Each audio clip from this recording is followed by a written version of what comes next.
Salut mes petits choux! Alors on se retrouve aujourd'hui pour une nouvelle lecture de mes posts autisme disponibles sur Instagram.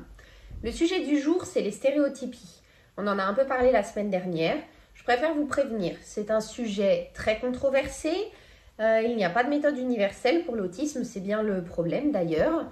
Donc c'est quelque chose que nous avons décidé de mettre en place, qui fonctionne très bien avec Enzo. Ça ne veut pas dire que ça fonctionne avec tout le monde.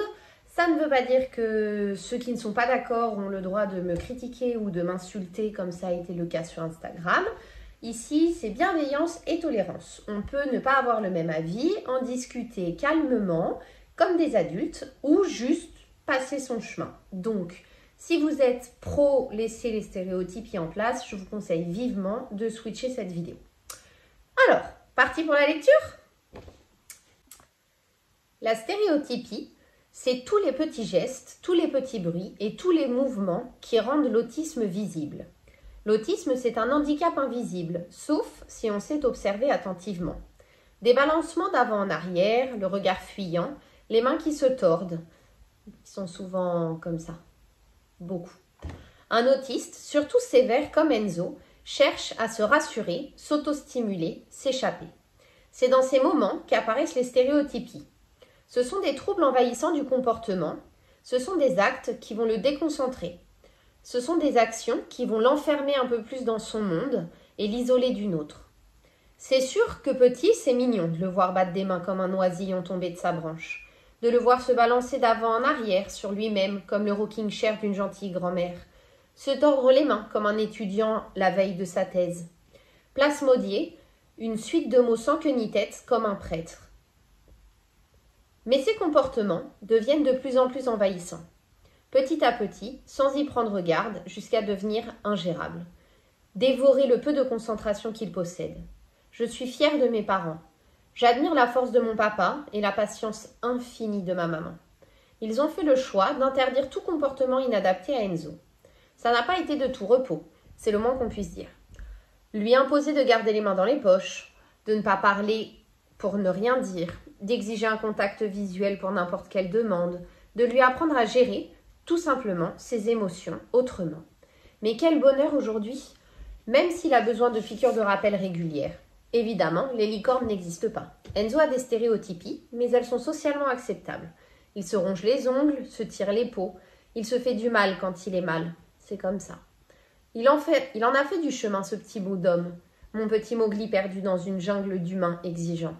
Et il continuera à faire des progrès. On veille au grain et surtout, on ne lui passe rien. Donc voilà pour la première partie.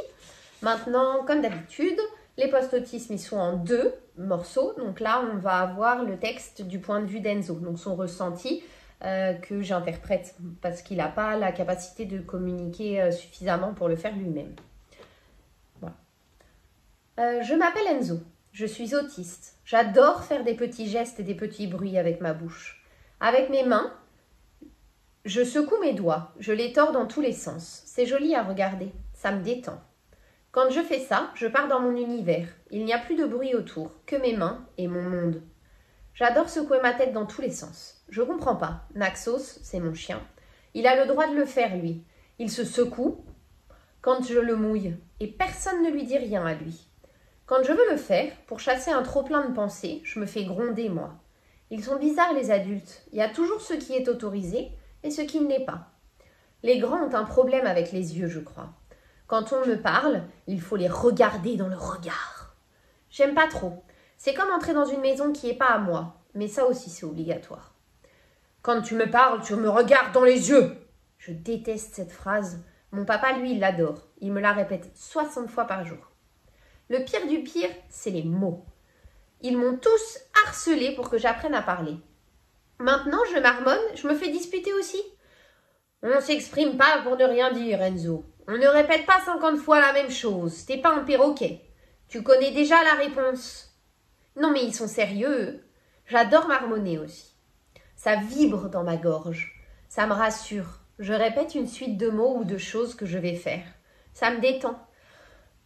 Je respire. Mais ça aussi, ça rend les autres dingues. Il y a beaucoup de trucs qui les rendent dingues quand même. Voilà. J'espère que cette vidéo vous aura plu. Vraiment, j'insiste, c'est un sujet très controversé. C'est quelque chose qui a été très difficile à mettre en place au début. On en a tous souffert, Enzo inclus, parce que c'est une attention de tous les instants au démarrage de la mise en place de l'arrêt des stéréotypies. Donc tout répéter, surveiller, essayer de ne pas déclencher une crise tout en faisant respecter son autorité, lui apprendre à gérer autrement. Donc par exemple, maintenant il a le droit d'avoir des stéréotypies, mais pas dans un espace commun. Donc il va dans sa chambre, dans les toilettes, dans la salle de bain quand il est tout seul, au linge quand il étend le linge aussi. Il va parler tout seul, il marmonne, il bouge ses mains. Voilà, c'est ses soupapes à lui. Par contre, quand il est avec nous, quand il est dehors, quand il est en contact avec d'autres humains, on attend de lui un comportement des plus adaptés. C'est évidemment un choix. Je respecte les gens qui ne font pas ça, qui vont préférer laisser une totale liberté à l'enfant. C'est respectable aussi. C'est un point de vue différent. Donc vraiment, je prône pas le pro-arrêt des stéréotypies. Je sais que nous, c'est ce qui nous permet au quotidien de savoir qu'on va pouvoir vivre avec Enzo toute sa vie. Je sais que c'est grâce à ça que si je vais voir des copines et que personne n'est disponible pour le garder, bah, il vient avec moi et c'est pas un problème. C'est grâce à ça qu'il peut aller au supermarché sans qu'on nous dévisage ou qu'il fasse des crises ou qu'il fasse l'andouille au milieu des rayons. Donc voilà, c'est vraiment un choix éducatif et on est tous libres d'éduquer et d'élever comme on veut et surtout comme on peut. Donc voilà, moi je voulais juste vous partager notre expérience. C'est évidemment pas un sujet sur l'autisme en général. J'en ai pas les compétences, je me permettrai jamais de faire ça. Tout ce que je partage avec vous, c'est sincère, ça vient du cœur et c'est que notre expérience personnelle, voilà, de notre vie et de notre quotidien avec notre autiste. Donc il y a peut-être des gens, c'est totalement différent et c'est tout autant respectable. Donc voilà, je vais vous faire plein de bisous et on se retrouve la semaine prochaine pour une nouvelle lecture. Bonne soirée les petits choux.